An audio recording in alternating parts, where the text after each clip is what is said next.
Bismillahirrahmanirrahim. Assalamualaikum warahmatullahi wabarakatuh. Alhamdulillah, wassalatu wassalamu ala rasulillah. Maba'ad, teman-teman anak pasar hijrah yang semoga dirahmati Allah subhanahu wa ta'ala.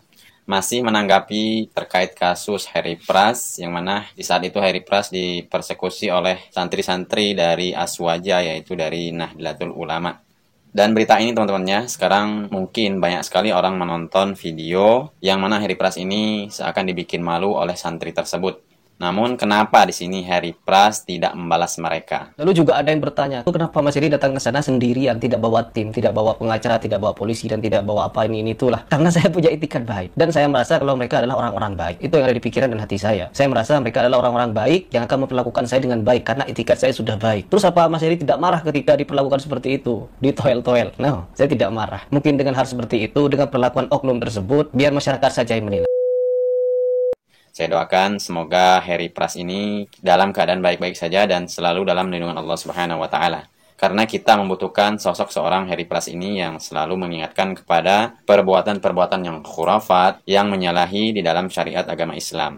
Kita doakan saja teman-teman ya. Bisa saja teman-teman ya, Harry Pras ini bawa pengacara untuk menuntut ke jalur hukum. Itu bisa saja terjadi kalau Harry Pras ini mau. Tapi nampaknya Harry Pras ini mencoba untuk belajar bersabar. Karena mungkin setelah mendapatkan hidayah sunnah, yaitu mengenal dakwahnya manhaj salaf, mungkin Harry Pras ini orangnya bisa lebih sabar lagi. Ya, kita doakan saja semoga yang terbaik untuk Harry Pras ini. Amin ya rabbal alamin. Dan menanggapi teman-temannya tentang bersalam-salaman yang dilakukan oleh kiai dari Nahdlatul Ulama tersebut, masih ada dari teman-teman yang menyangkal katanya bersalam-salaman kepada yang bukan mahram itu diperbolehkan jika memakai alas. Seperti halnya yang dilakukan oleh kiai tersebut, yaitu dengan bersalam-salaman memakai sorban sebagai alas. Jadi kita simak teman-temannya bagaimana pendapat ulama-ulama tentang hal ini. Apakah perbuatan seperti ini memang dibenarkan di dalam syariat agama Islam, yaitu bersalam-salaman dengan yang bukan mahram dengan alasan memakai alas tangan. Tapi secara logika saja teman-teman ya, kalau saya berpendapat nih. Jadi kalau kita boleh bersalam-salaman dengan memakai kaos tangan atau alas dan sebagainya, mungkin bisa jadi juga teman-teman ya, kita diperbolehkan berpeluk-pelukan dengan yang bukan mahram. Karena di saat itu juga, di saat berpelukan, kita juga memakai alas, yaitu memakai baju. Itu secara logika saja teman-teman ya. Nah, bagaimana tentang hadis Rasulullah SAW tentang larangan bersalam-salaman dengan yang bukan mahram tersebut? Apakah Rasulullah SAW 1400 tahun yang lalu tidak sanggup melakukan hal tersebut? Yaitu dengan bersalam-salaman dengan yang bukan mahram, memakai alas, dan sebagainya. Mungkin di saat itu Rasulullah SAW sanggup teman-teman ya, yaitu mampu melakukannya. Tapi apa yang terjadi? Rasulullah SAW itu tidak pernah menyentuh wanita yang bukan mahramnya sama sekali. Dan coba kita simak teman-teman ya, bagaimana pendapat Ustadz ini bersalam-salaman dengan yang bukan mahramnya. Kita simak satu persatu. Apa hukum bersalaman dengan orang yang tidak mahram? Dengan alasan menghormati orang yang lebih tua. Misalnya bersalaman, li ayyut'ina ala ra'si ahadikum, ditusukkan paku ke kepala kamu, paku dari api neraka ditusukkan ke kepala kamu, lebih baik ke tapak tangan kamu, lebih baik daripada engkau salami perempuan yang tak mahram. Saya murid saya SMP, kalau muridnya lawan jenis jangan Pak ya. Ini saya nggak tahu bapak atau ibu yang percaya, tapi kalau lawan jenis dan sudah balik nggak boleh anda salaman. Karena Nabi SAW mengatakan innila usafihun nisa, saya tidak pernah menyalami kaum wanita yang bukan mahram maksudnya. Juga kata Nabi SAW, la yut'ananna ahadukum bimikhyatin min hadid khairun lahu min an tamassu yaduhum ra'atun la tahillulah. Seseorang di antara kalian ditusuk dengan besi yang tajam jauh lebih ringan bagi dia dibandingkan dia menyentuh tangan wanita yang tidak halal bagi dia. Memang kita jangan salaman. Sapa iya, assalamualaikum warahmatullahi wabarakatuh. Apa kabar? Baik semuanya, dan seterusnya itu bisa saja. Tapi untuk salaman dihindari. Nabi pernah bersabda, apa kata Nabi? Ditusuk dengan besi atau jarum yang terbuat dari besi, niscaya itu lebih baik. Jadi kata beliau, niscaya lebih baik ditusuk bimikhyatin min hadid, dengan jarum yang terbuat dari besi, sehingga tidak berjabat tangan dengan lawan jenis.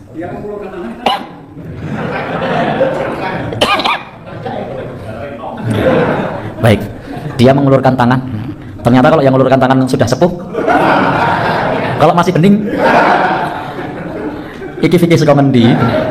Mungkin teman-temannya di antara pendapat-pendapat ulama ada juga yang khilaf. Yang jadi masalah mengalas tangan pakai sapu tangan atau pakai jilbab atau mukena, itu ikhtilaf antar ulama. Sebagian mengatakan boleh karena tidak ada bersentuhan kulit. Saya berpegang kepada itu yang membolehkan. Kalau dia mengatakan tak boleh sama sekali, ini hadisnya tak ada.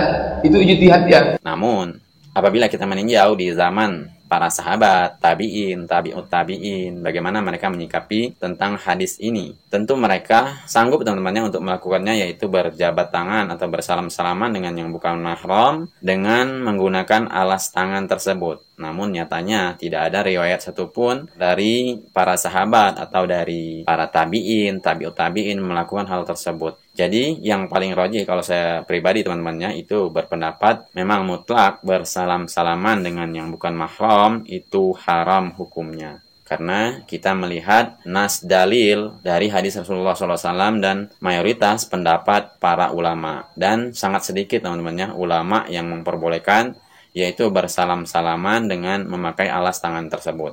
Kata Nabi SAW, inilah usafihun nisa. Saya tidak pernah menyalami wanita yang bukan mahram, gitu kan? Memang larangan Nabi SAW. Jadi kita berikan isyarat memang tidak boleh. Dilarang bersalaman sini ada pelapis, nggak ada pelapis sama saja.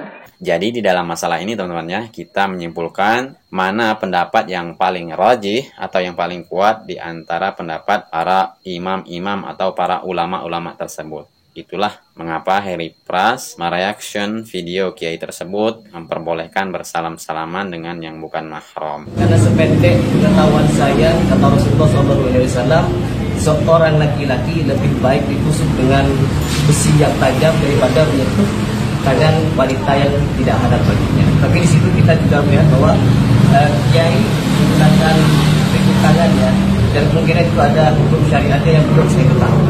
Karena ketidaktahuan saya itu, saya di situ minta maaf. Namun ironisnya teman-temannya, murid-murid dari kiai tersebut malah berprasangka buruk seakan tidak terima apabila kiainya dikritisi. Sebenarnya siapa yang salah? Dan jika Harry Pras ingin menuntut mereka, tentu itu sesuatu yang mungkin teman-temannya. Pasti Harry Pras lah yang akan menang di dalam kasus ini.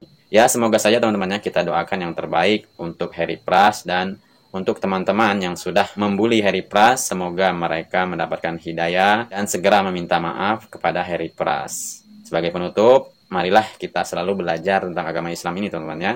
Jangan sampai kita fanatik buta kepada ustadz atau kepada kiai, akhirnya walaupun kiai tersebut melakukan kesalahan, dengan membabi butanya kita membela kiai atau junjungan kita tersebut.